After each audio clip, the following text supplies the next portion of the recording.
Our friends over at Strava Craft Coffee who have upped the offer. They're taking it from DNVR 20 to DNVR 25. That is your code to get 25% off your first order of this rich, tasty CBD infused coffee. You got to check this stuff out because it has helped so many different people with so many different things. It can help with aches and pains. It can help with those coffee jitters that you have. It can help with chronic headaches.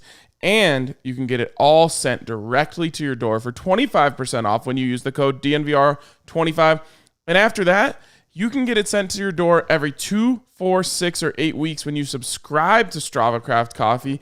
And then you're going to get 20% off your CBD infused coffee every single time after that. So first time, use that code DNVR25 and get 25% off your entire order from Strava Craft Coffee.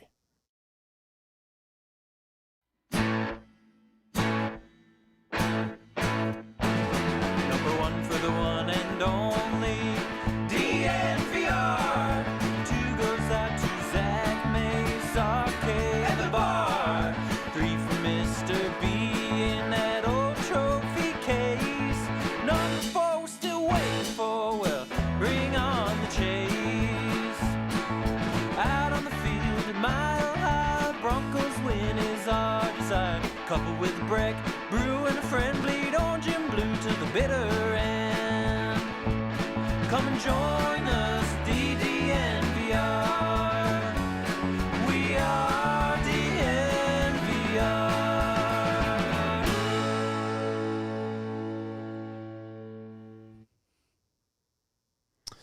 Welcome in to the DNVR Broncos Podcast. We are live from Studio B. The B stands for Broncos. I love it, as it should, right? Yes, it should. And we are presented by MSU Denver Online. Make sure you check out MSU Denver Online for all of your needs when it comes to education. Look, if you're trying to get a better education while working a full-time job, there's no better place than MSU Denver, where their students work twice as many hours as students attending any other Colorado institution. It is the perfect place for you to go and get that degree while you're working a full-time job. So check out msudenver.edu/online today. My boy, Ryan, what's up? You know what? The best place to go for quarterback school?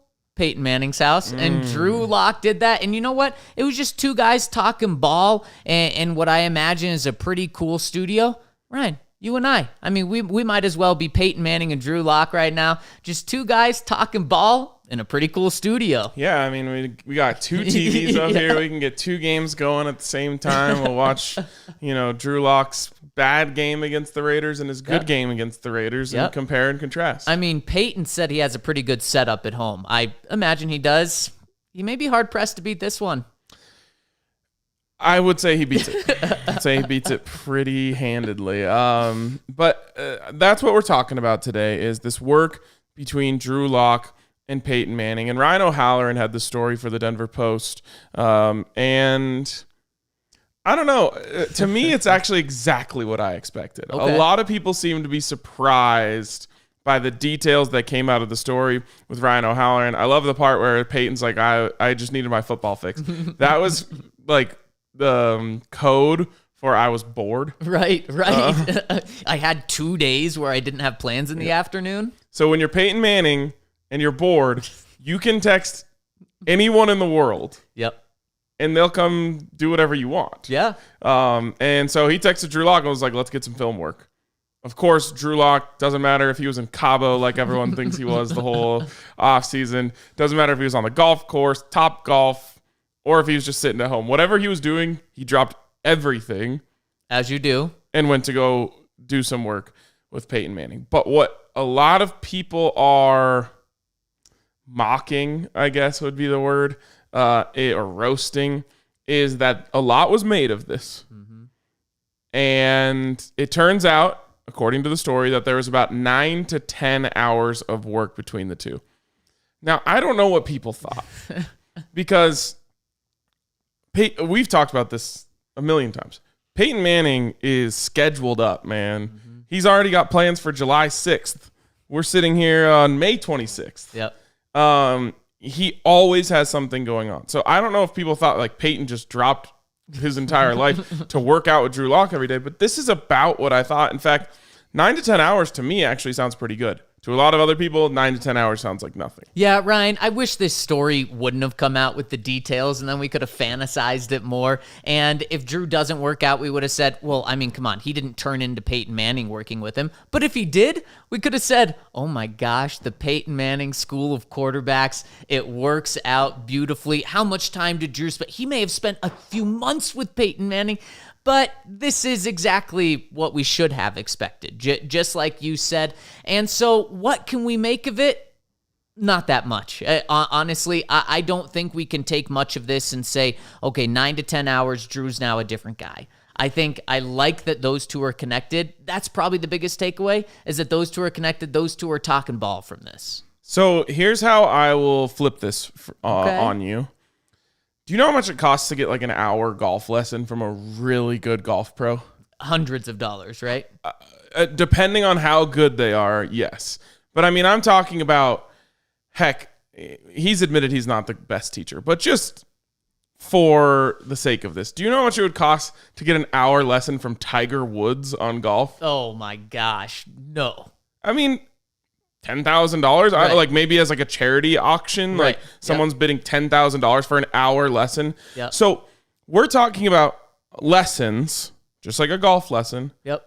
from one of the greatest quarterbacks of all time, The greatest mind of all time? the greatest mind of all time. And certainly he wasn't a guy who, got by on just physical ability. Right. So the smartest quarterback of all time. Yep. And the guy who, if you want to talk about like how to make the most of what you have, maybe the best you could possibly go to. So think about it that way. And then think about if you were to get 10 hours of lessons from Tiger Woods, Sure.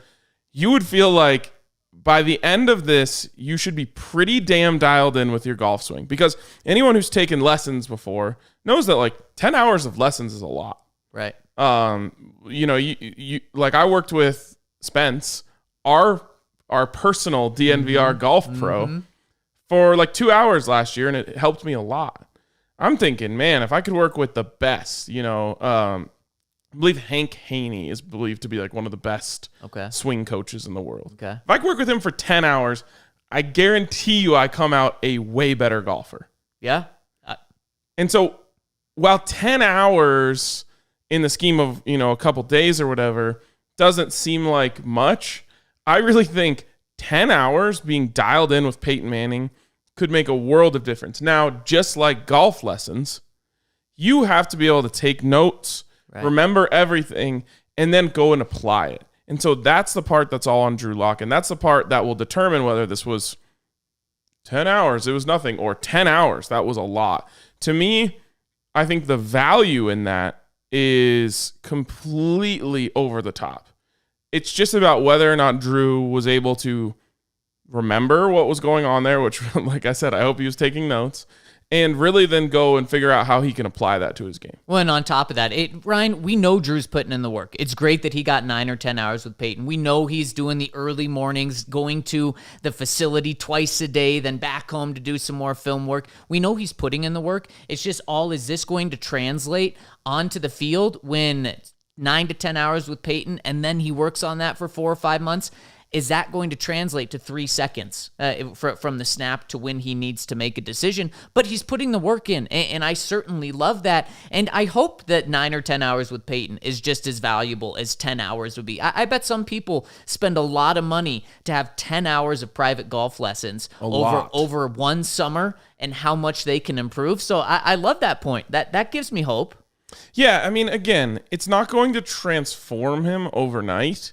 But I really do think that if he was very efficient and smart about how he used those 10 hours, he can come out learning a whole bunch. We already know that he's changed the stance, which of course was, like a story for a day. Do you think Peyton told him to do that? I think so. I do. At first I was skeptical. Okay. And now that I think about this work, I just believe that Peyton was like, look, first things first, I don't like this right foot back thing, and explain to him why he doesn't like it. And most quarterbacks don't like it.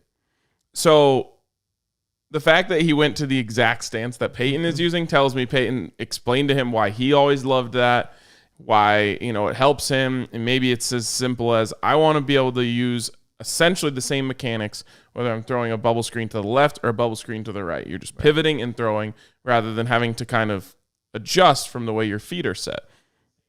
So to me, that came from Peyton. And that's just one little thing that we're able to see from just pictures that we get out of practice that we're able to say, okay, so he took that note and then went and implemented it. Now, I would hope that things got a lot more in depth than just the way you stand when you catch the snap. But I thought people were overplaying this before. And now I actually think people are underplaying it because that these details have come out. Everyone's saying, 9-10 hours is nothing. Details with Peyton Manning. Exactly. Like, I truly believe that he was able to go in there and get a lot out of that. Where before it was like this, it got overplayed because people did have this fantasy in their mind of, oh man, Peyton and Drew were out there on the field for weeks, doing work. And I just never believed that was actually the case. Now I'm looking at this and people are saying, 10 hours, that's nothing. And I think it's actually being underplayed. I think he could have taken a lot from this. And on the flip side, though, 10 hours is maybe less than 1 day of work that Drew Lock puts in every single day. Because it sounds like he's doing 12 hours on the grind. And he's not you or me, coming from never really talked to an offensive coordinator in depth. Whatever you think of Pat Shurmur, he is an offensive coordinator, tons of experience. He worked with Rich Scangarello. He's gone through the college process. So how big is the jump from a Pat Shurmur for 6 straight months to Peyton Manning for 10 hours? I think that's the flip side there is he's not starting from square one, but are you saying maybe he can go from 80% to 90% just in those 10 hours? 90% what? I don't know. Mental capacity. 90% good. I think he could. I don't know. Really, it's up to him for how well he can apply that. I don't know exactly how it would work, but I think his Madden rating. If we're working on that. There we go. Could have gone from 81 to 85. Okay, wow, that's pretty significant for 1 day's work. And 2 days work, right?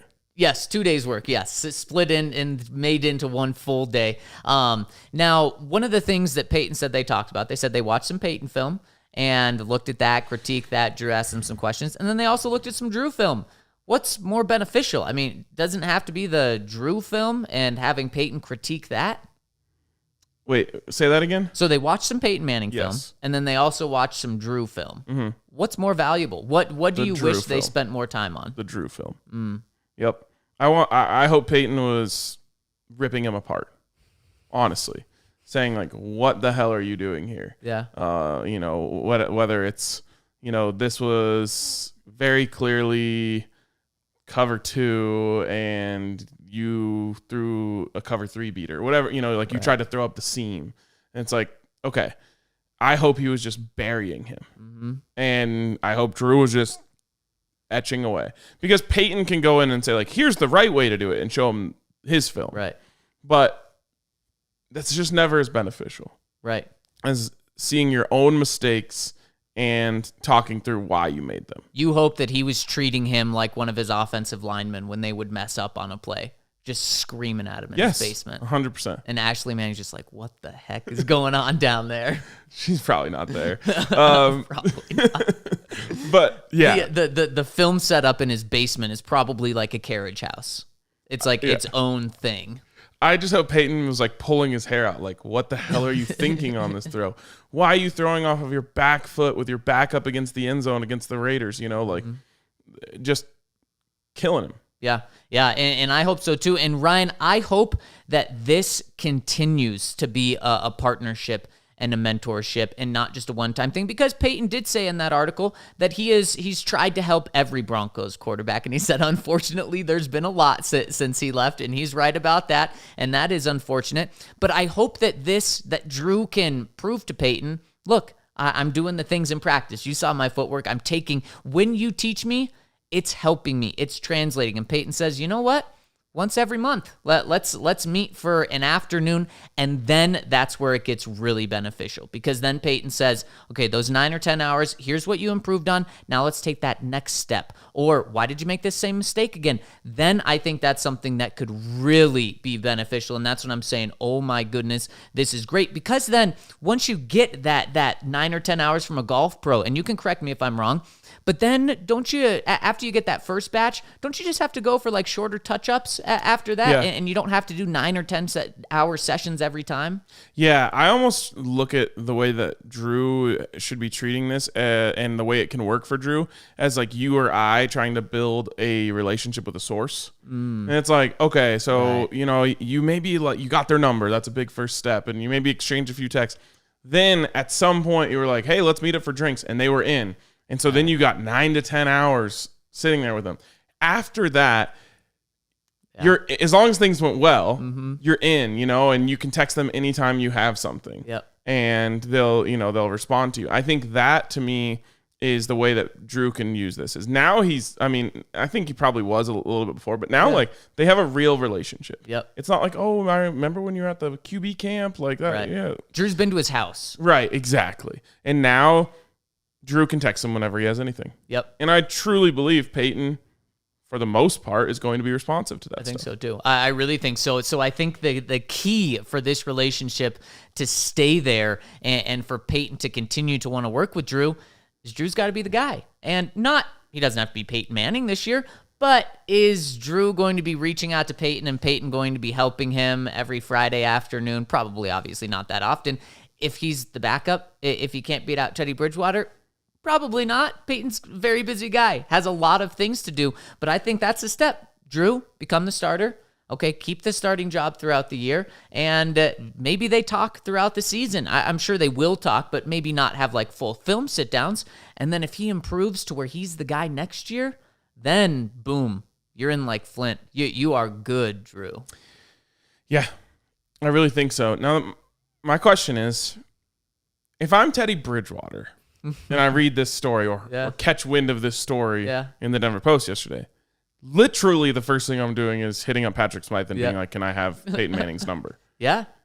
And to be honest, I will be disappointed in Teddy Bridgewater if I don't find out that sometime between now and training camp, he also worked with Peyton Manning. Wouldn't that be big? But then isn't Peyton coming to the Broncos and saying, look, you got to pay me because it's $100,000 each time. He doesn't care. He doesn't. I really don't think he does. You know, it's like if a nonprofit is hosting a gala and they like know someone who's big in the market, like that person's going to go MC it for them just because, you know, that's what you do. That's what Peyton's doing for the Broncos. It's charity. It's quite literally charity. Yes.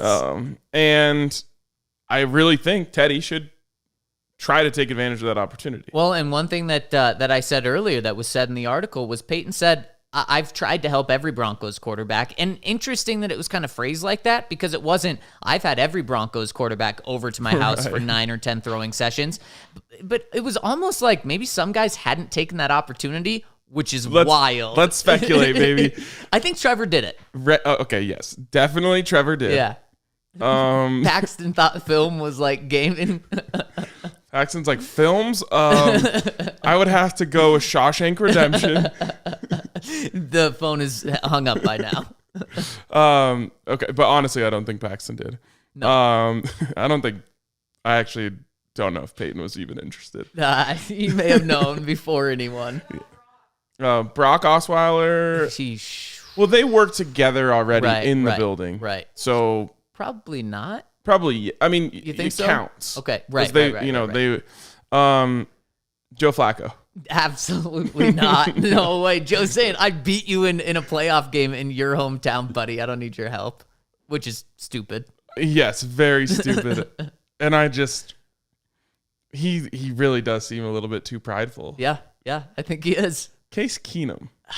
My gut is no. Really? No, Allie's saying a strong yes, which I could be swayed to that, but I could see a phone call. But yes. See, I don't see Case going above and beyond to try and solicit his help. A hungry young guy. That's not what he was. He already had a book written. You're right. He was coming off a good year, though. Right, he was coming off a good year. Yeah, so he was like, he I literally got had a this. book written about his life. Peyton calls him, is like, hey, you want to come over, watch some film? Casey's like, you want to come over and I can teach you how to write a book? No, he's like, sorry, man. The film study chapter of the book's already been written. And there's no room for a Peyton Manning chapter. Yeah, sorry. can't do it. Peyton's like, you can do one of those inserts where you send it out. Peyton's begging Case Keenum. Okay, who else do we have on the list here? Then we have Like Mark Sanchez? right the Sanchez. I think that was too fresh. Yeah, I think so too. I don't even know if actually Peyton offered his help for that one. Who? Oh, we have Brandon Allen. I don't think Peyton was No, offering no. his help. Brett Rippon. I mean, I'm just trying to go through the starters here. No. I think Brett's trying to get his number. Maybe. So I think that, well, and Trevor's also a guy that kind of worked with him. So that's already an had a easy relation. one. But yeah, I mean, going through that list, it's not like they've had like super, super hungry, young, eager guys. And that's what you have to love about Drew's approach right now. Like, Yeah. It's so weird. I mean, I guess it's not weird to me, but it's silly to me how many Broncos fans have hate for Drew Lock. Right. Because I don't really feel like he's done anything wrong. Right. Other than just not play well. Right. But that's all that matters to most people. Right, exactly. But you're right. The only thing that you don't like about him is his numbers from last year. And you can't like those numbers from last year, but you got to like everything else, right? Yeah. I mean, Mace on Monday mentioned, the attitude of, screaming at your own fans. He didn't like. I don't know. At the right time, I do like that. Yeah, and I guess, people are going to nitpick, and we might even get it in the comments right now, all these little things that they now don't like about Drew. They would not care, and in fact would probably love them if Drew was good. Right. And he wins press conferences. Left and right, Drew wins press conferences. It does get old when you win press conferences and lose games. Football And games. if you win, though, oh my God, everyone's going to want to watch those press conferences, They're right? printing your quotes on shirts and everything. Yeah, I mean, Peyton was great in press conferences. He was funny. He was witty. If he would have been losing, that wouldn't have been funny. It wouldn't have been witty. His press conferences were like appointment television. Yes. Like everyone dropped what they were doing on whatever it was, Tuesdays. Yeah. To make sure they had, they got to see the Peyton presser. Yep. It certainly wasn't Joe Flacco telling us, listen, guys, listen. I'm not here to mentor Drew. So yeah, I mean, like the one criticism that I think has a little bit of merit to it is the COVID thing. You can say he should have had better leadership, but listen, guys, every single team was violating these things. Everyone, every coach, every player was lax about their masks and this, that, and the other thing. I promise you. And when I say every, I'm exaggerating a little bit, but I guarantee you if there was a hidden camera on every team throughout the whole season, every team would have had at least one violation of this. So you're saying she just shouldn't have got caught? I mean, they turned themselves in. I don't know what the hell is going on. Right. It seemed really weird from start to finish. But in the end, Drew is doing his best to try and be a great quarterback for the Broncos.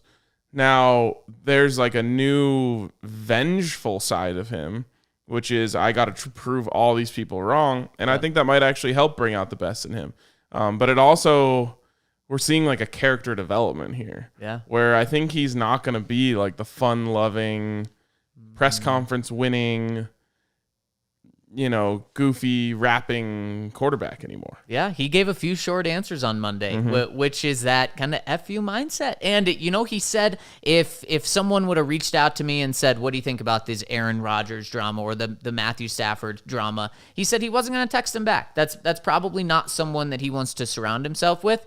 He knows all the talk that's been going on in the media and with fans, and we're asking him these questions. So he's having that attitude with us as well. Ryan, it works if he comes out and translates the work with Peyton Manning, all of the work that he's done this offseason. It translates if he's successful in training camp, in the preseason, in week one. just becomes a non-story, and Drew becomes a non-story if Teddy Bridgewater beats him out, and Teddy Bridgewater holds on to the job for the rest of the season. Then Drew is done, and that his time with the Broncos, at least as a starter, is gone. Yeah. Quickly, you mentioned Aaron Rodgers, and I don't know if you guys mentioned this yesterday on the show. A slight shift in the odds at DraftKings Sportsbook after Kenny Mayne did the interview with him and asked him directly, "Are you demanding a trade?" And he essentially said yes.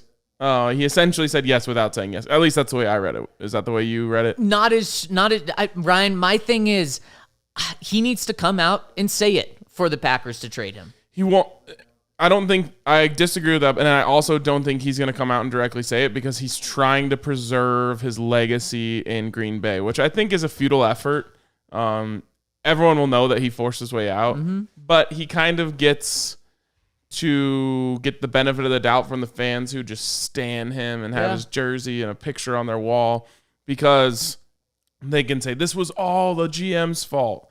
If he comes out and says it publicly, I want to be traded, then there's no mystery there. And the people who want to convince themselves it wasn't his fault won't be able to. But I think that if a trade is going to happen in the next week, because we're 1 week away from when he can officially be traded, I think it's going to be him having to come out in these next few days. And I don't think he's going to. And I think if the Packers, if there's no crazy public pressure on him or on them to trade him, why would you trade the quarterback, the Hall of Fame quarterback, until you absolutely have to? The closer we get to this June 2nd, June 1st deadline, Ryan, the further away that I think this trade is from happening. Not that it's not going to happen, but just I think something big is going to happen to force their hand. Interesting. I don't think so. I think all the big stuff has already happened behind the scenes. He's not there. Okay. He's just living it up in Hawaii, which I just think is so funny. I assume on the local news in Green Bay, they're like cutting B-roll of practice and then cutting in like the B-roll of Aaron Rodgers on the beach and then back to practice and then back to Rodgers. And it's so glaring that he does not GAF about the Packers, about whatever's going on there. And I truly think he said like, cool, I'll wait till June 1st. I'll be in Hawaii. Trade me. So on June 1st, does he say something? No. So you just think the Packers just trade him on June 1st? Yeah, because behind the scenes, he's told them, I'm not coming back no matter what. I will retire. Right. Well, don't the Packers want to call his bluff, though, once June 1st comes around? And then maybe even once mandatory minicamp comes around a couple weeks later. And then, because they can start fining him then. Not that matters to Aaron Rodgers. $50,000 a day is nothing. His hotel in Hawaii is probably $50,000 a night. And then maybe training camp is when pressure is really put on both sides. No, I think the pressure will crank up next week. Now, I don't know if it gets done next week. Okay. Because if the Packers have been in denial this whole time, there hasn't been like an agreement in place. Right. But I do think as it comes around, his agent will be like, think of it this way. If you really love a girl and she leaves you, how long do you really still love her for if every time you text her, like, please come back, let's talk, and she just responds, F you. And that's the entire thread. Like, there's like this block of text from you, F you. Block of text from you, F you. You can only handle a few of those. Can't say I've actually been in the situation to know how many you can handle before you actually start to resent them. And that'll help you in getting over it. And I think that's probably where the Packers are going to get eventually without him having to come out and say, I want to be traded. Unless that's what the Packers are saying, which would be an interesting response from them, is saying, we'll trade you. But you got to come out publicly and say it because that helps the GM save face. Right. Yeah, it certainly would. And that would be an interesting wrinkle in this. And he'll do it eventually. I think, well, maybe he'd just say, I'll retire. Man, and that would be wild. I just don't think that this is going to be a nice breakup, Ryan. I think this relationship's going to end very messy, and everyone's going to know about it. I hope it's not. I hope it's more so along the lines of what you're saying, and that a trade is actually done. A week from now at 8 a.m., That would be awesome for everyone, awesome for the Broncos, awesome for Aaron Rodgers. But Ryan, there were a couple more people that didn't show up to Green Bay's OTAs. Yes. And what does that do to this situation? I mean, the top 5 wide receivers, including Davante Adams, weren't there. Who does that help? So that to me tells me that there's something Aaron Rodgers wants, and the Packers aren't giving it to him. And like contract, what, like that sort of has stuff? to be something along those lines, or maybe he wants them to. I mean, we know he wants them to fire Gutekunst. Yep. Maybe he wants, I don't know, $100 million guaranteed over the next 5 years. Mm-hmm. To me, it tells me there is something he has put on the table. If you do this, I will come back, and they aren't doing it. And the he's told his receivers teammates and stuff? are saying like, we're not coming back either unless you do it. You know, because they all know that their careers are going to change dramatically Right. if Aaron Rodgers is not their quarterback. Yeah, and see, that's why I think the Packers are just going to hold out as long as they can, because if the resolve for them is trading him, that's not going to make any of those wide receivers or any of those teammates happy. You're right. It's going to kill Davante Adams' potential contract that he can get in 2022 with Jordan Love throwing him the ball as opposed to Aaron Rodgers. That's just why I think they're going to they're going to have to pry a Hall of Fame quarterback away from them. And Aaron Rodgers, I think, is going to be the one that has to do it. He's going to have to pull his own tooth out. Like, he's the tooth, and he's going to have to find a way to wiggle himself out. Maybe. I don't know. There's been very little reporting on this in the last, 3 weeks, 2 weeks. So it's hard to have a gauge on the situation. I know there's some reporters out there behind closed doors saying there's no way he leaves. And there are some reporters who specifically have not come out and said anything along the lines of, I believe Aaron Rodgers will be back to Green Bay. Right. It is interesting, though, how divided it. I mean, some people, Ryan, and you've talked to people, I've talked to people that are pretty well connected with Green Bay that just say, no, he's going to be back in Green Bay. And we've got zero sense of that from Aaron Rodgers himself. Zero. Absolutely none. To go back to my metaphor about the relationship, with all the FUs. I think this is the third relationship. I'm in my bag today. Yeah, you are. Let's say you keep going and you keep begging and you keep begging, and like all of your friends know that she's just been hitting you with the FU, and she's also behind the scenes been just dragging you. Yeah. Telling everyone all of your faults. Yeah. And then she comes back. Mm-hmm. Everyone is judging you. Yeah. Absolutely. They're like, like, what did this guy give in? How soft are you? Right, You know, right. like that you didn't realize that she's not right for you. Yeah. She doesn't even like you. But now she's bored. She didn't get what she was looking for out on the open market. She's coming back. Yeah. You look like an idiot.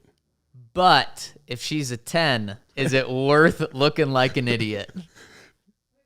I say no, but I know what you're saying. Like, there's just no way it's all sunshine and rainbows when you come back. It's true. Yeah, I would agree. What's up? Aaron Rodgers, speaking of love songs, singing a Taylor Swift in a video. Oh, yes. Oh. That is a thing. I don't think can they hear it? Will we be able to hear it? I just saw this. I haven't heard it yet.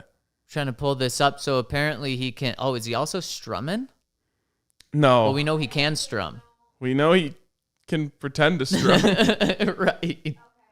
We can't bring it up. But we love to hear that Aaron Rodgers is singing a duet with, I think that's Miles Teller's girlfriend, fiance, wife. Okay. Wife? Is that red wine right there? Yeah. That A looks little like red wine, a little Taylor Swift. Yeah. Again, splice that, then we're splicing back to like Davante Adams. Actually, not Davante Adams. I don't know who is there. Jordan Love. Yep. Practicing his dropbacks. Then we're cutting to Taylor Swift. Then we're cutting to Jordan Love. I mean, what a bad situation. Terrible. What a terrible. But so what do? Do you stay with the 10, or do you look like an idiot and stay with the 10, or try to go find something, love? This is where my metaphor falls apart a little bit, because if it's just a girl, then there's no like winning and losing games that she can help you with. Right. The problem is, I guess it's like this girl has massive connections in the industry that you are trying to level up in, and staying with her can help you greatly. Yeah. But you also have to realize that she doesn't love you and it's all just a facade. Are you willing to stay in that for what, 5 years? Are you going to reach the mountaintop? Who knows? Who knows? And what is the mountaintop in this? Well, the mountaintop in this is winning a Super Bowl. Yeah. It's no, not worth, in the relationship.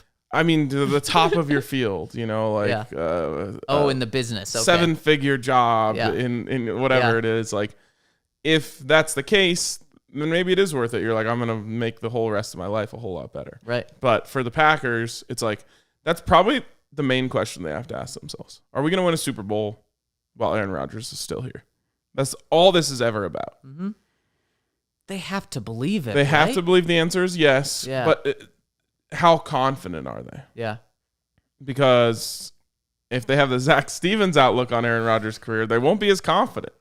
And there might be a part of them that says, gosh, is it really worth just getting dragged around through the mud and having to bow down to all of Aaron Rodgers' needs to lose in the NFC Championship? Yeah. Well, and on top of that, what is the GM saying? If he says we can't win, what is the GM saying? If he says I can't win, I don't think I can win a Super Bowl with Aaron Rodgers. He should be fired. He should be. I mean, he should be fired no matter what. Yes, he should be. What was that? If you're listening to this podcast, we just got a comment from Kyle who said, enters live feed, quote, she doesn't love you. LMAO. Welcome to the relationship podcast. Yes. We haven't done Bachelor Talk in a while. No, I didn't watch we the last season of The When Bachelor. does it kick off? I don't know. Yeah. I might be out forever. Wow. I've been out for a little bit. Yeah. It's sad. They It's lost sad. me. It's sad, just like this situation with Aaron Rodgers. It is sad, except it might end up being really happy. By the way, speaking of the NFC Championship game, did you see the slight dig Tom Brady took at him? I did. Actually, I shouldn't say slight dig. No. That was a dagger. And Tom threw the laughing emoji face behind it. That's one that stings. That's one that maybe Tom can do in 40 years from now. Now? I mean, Aaron Rodgers hasn't played another football game since then, Ryan. Yeah, he literally... They were about to compete, and Tom Brady just took out a knife and just stabbed him in the back. He did. He should have actually done that right before the match started I think so, too. to really throw him off. Yeah, because Peyton was in Tom's head Yep. before they went together. Yep. All right. Wow, Tom Brady is just pumping out memes right now. Actually, it's not Tom Brady. Don't be fooled. Right. But I think he has to at least get approval. His social media guy at least has to get approval before throwing this dagger. I would think so. Wow, he really is pumping out memes. So Tom Brady goes, 2 old guys against the young bucks. DeChambeau better get used to laying up because we know Aaron Rodgers isn't going for it. Now, I mean, if I'm Aaron Rodgers, I'm not joking with him before this. And I'm not joking with him on the course. no, like now it's personal. Now, if you don't understand the reference here, he is referencing the NFC Championship game when Aaron Rodgers looked like he could have run the ball into the end zone, and he didn't. Now, it would have been better if there was something about like a 4th down where Rodgers was like, just punt it. but still, an insane, like, this is an open wound. Yeah, it is. And he's done. What's worse than salt? Like straight vinegar, salt water? I don't know what would be worse. Like to just dump in an open wound. What's the stuff that they use in Vodka? Fight Club? It's like the Yeah. hydrochloric acid or Yeah, something. that sounds pretty bad. Yeah. Oh, man. So, Ryan, to bring this full circle, who's a better golfer, Aaron Rodgers or Peyton Manning? Because Tom couldn't beat Peyton. Can he beat Aaron? Every person who is retired is better at golfing than someone who isn't. Yeah, I fully believe that. Although Aaron Rodgers seems to be like kind of in retirement mode right now. It's true. I wonder if he's like going to Kapalua while he's out there in Hawaii and just, getting 18 in every day. The hair would say look no. like a No. golf trip. It doesn't. More of like a surfing trip. Yeah, exactly. So yeah, Peyton has had, when they went into the match, Peyton had 5 years of retirement Yeah, to just play golf. yeah. Anyone who gets to play golf that much is going to beat someone who has a full-time job. Yeah, and also being in Green Bay, probably, how long's the golf season? 60 days? in the year? Maybe. I mean, it depends. Like, certain players find a way. I'm sure. Michael Jordan was playing golf before the finals. That's true. That is true. That kind Italy of blew in the my morning. mind. I mean, me completely. I mean, I'm just thinking if that were to happen now and Guys the would get morning of the destroyed. Super Bowl, the quarterback is out playing 18. Unless you Whoa. can spin it as like, this is like my mental escape. Sure. Like, but that would have to be like they do that every time, Right, right? exactly, Right. But I mean, look, I'm not in nearly as good a shape as any of these guys, not even close. But 18 holes is tiring. Yeah. Hard or not. Yeah. By the end of it, you're like, okay, I'm ready to go like chill. Yeah. And it's not soccer that they're playing after. They're using their arms. Right. You're out there 4 hours exercising. Yeah. It's light exercise, but it is exercise for 4 hours straight. In the sun. Yeah. The fact that MJ was just doing that before the finals is mind-boggling. I also couldn't believe, I don't remember if it was the finals or playoffs, where he was playing against players on the other team. Yes. I never would have thought MJ, the competitor, would ever do that. Well, he wanted to take their money and Yeah. hurt their Get in their spirits a head. little Yeah, bit. Yeah. yeah. Crazy. But yeah, I mean, early on, I think A-Rod and DeChambeau still have to be the favorites in this. I just don't know much about Rodgers' game, but Tom's game kind of sucks. But man, he's with Phil. He's with hot Phil right now. I know, but when You're you're not hot a Phil in golf, guy, though. You're not a Phil guy, though. I've come around on Phil, Okay. like total 180. Okay. It started with the first match. Yeah. I was like, oh man, he's really having fun out there. Yeah. This guy might be kind of cool. Hot in golf lasts like, if you're lucky, 4 days, and then you win a tournament. Right. It does not last until July. That's true. But do you like DeChambeau? Can't stand DeChambeau. So let's say Aaron Rodgers is wearing a Broncos uniform by June or by July 6th. We know who everyone's rooting for. If he's wearing a Packers uniform, who are you pulling for? Because you don't like DeChambeau. You've come around on Phil At this and Tom is point- Tom. At this point, like Aaron Rodgers, it's come out that Aaron Rodgers was just using the Broncos. Oh. So now he's using the Broncos. He's paired with DeChambeau. There's other things you can pull if you want to decide you don't like Aaron Rodgers. He pulls up at the end of games, I guess. Yeah, like I'm going for Phil and Tom, which Yeah. is crazy because those were literally two guys Yeah. who I despised 5 years ago. Yeah, that would be wild. Look at you. You're willing to change. Like Drew, I'm in the character development stage. We just got to get you hooked up with Peyton. All right, I would love that. I'll take golf lessons from Peyton. Oh my gosh, yeah. Yeah, I would literally anything. Comedy lessons, food lessons. seriously. All right, we talked about the odds on DraftKings Sportsbook, which have now moved to plus 140 for the Broncos to get Aaron Rodgers, which is just up from plus 150, so just a slight shift. But we also got to get our DraftKings pick of the week in. So, what do you got for me? Ryan, I'm going back to the Nuggets Portland series right now. Nuggets are still underdogs, even be 1-1, but splitting those home games. I think they're like plus 145 on the series, but I'm going to go even deeper on this. I think Portland's going to win some more games. I think the Nuggets going to win some more games. So what I'm doing is I'm going just a 7th game hedge here. I do like the Nuggets to win this series 4-3, but hedge yourself a little bit. Take Nuggets to win the series 4-3 plus 375, and take Portland to win the series 4-3 plus 425. So you're coming out pretty darn good odds either way. You just have to hope that it's a good series. And obviously Nuggets fans don't want it to go 7. I just think it's inevitably going to go 7. That I like this. The Nuggets have played 5 series in the last 2 years before this one. 4 of them went to Game 7. Yeah, I love it. So not a bad bet. I also think it's destined for 7 games. I've felt that way since before the series even started. I wonder if you can just get... Can you get the series to just go over 6.5 games? I think you can. The game spread... No. Let me look. Right now... Series line, series correct score. Yeah, here you go. Total games played.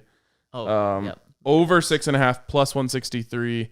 which I assume if you did the math on the other one is what you come out with, although it feels like It does you come out feel with better. more the other way. It does. Well, you can figure out the math at home. Yeah. Because I felt like, so you're in no, what was it? What was the first one? Plus 375. So you actually get a little more value. Yeah. Because And then plus 420. you're essentially losing 2 units, or no, you're losing. You're I losing think one getting- unit, so I think you'd you're be getting at plus 275. Yeah, I think you're. Yeah.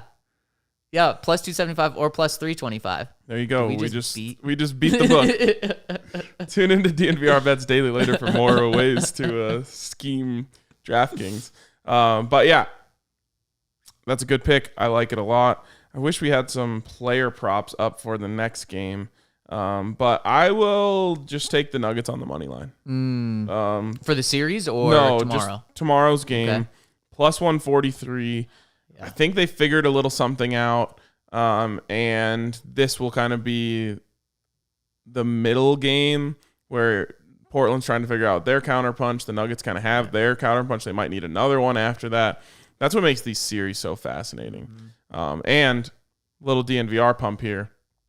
Our guy Adamadas does the list, and I think he did like 16 clips from each game, and it's really fascinating. Like when you're just watching just to watch, you don't notice these little nuances. You, of course, notice like, oh, they decided to put Aaron Gordon on Damian Lillard. Right. But in a 7-game series, it's just this tug of war between the coaches of who can press all the right buttons. So, again, I'm with you. It's going 7. I think the Nuggets get this one to take the lead. I love it, and that would be huge. Then there'd be 2 in a row. Then I'm not sure if it's going 7, but I'd love it. I love it, and I love everything they've got going on over at DraftKings Sportsbook. And if this isn't good enough to get you in, well, Ryan, they're giving you a chance to get 40-1 odds. If you bet $5 on select teams to win their next game, you'll win $200 if they win. That's all you have to do to get 40-1 odds, and you'll get those $200 in free credits over at DraftKings Sportsbook. So get in, pick any team that's still in contention, bet $5, and if that team wins, you win $200 over at DraftKings Sportsbook. And of course, they have fantastic odds boosts all of the time, which I absolutely love, and they've got that going on in the playoffs as well. So head to the App Store now, download the top-rated DraftKings Sportsbook app now, and use promo code DNVR when you sign up to turn $5 into $200 in free credits. Bet on any basketball team of your choice to get those 40-1 odds right there over at DraftKings Sportsbook. That's promo code DNVR for limited time only at DraftKings Sportsbook. Must be 21 or older, Colorado only. New customers only. Wager paid out in site. Credits restrictions apply. See DraftKings.com/sportsbook for details. Gambling problem? Call 1-800-522-4700. All right, we are going to move over to the podcast side of things. Make sure you check us out. Make sure you hit us with a like on your way out if you enjoyed the show. And check out the other side of the podcast in podcast form, wherever you listen to podcasts. That's going to do it for us today. We'll talk to you guys soon.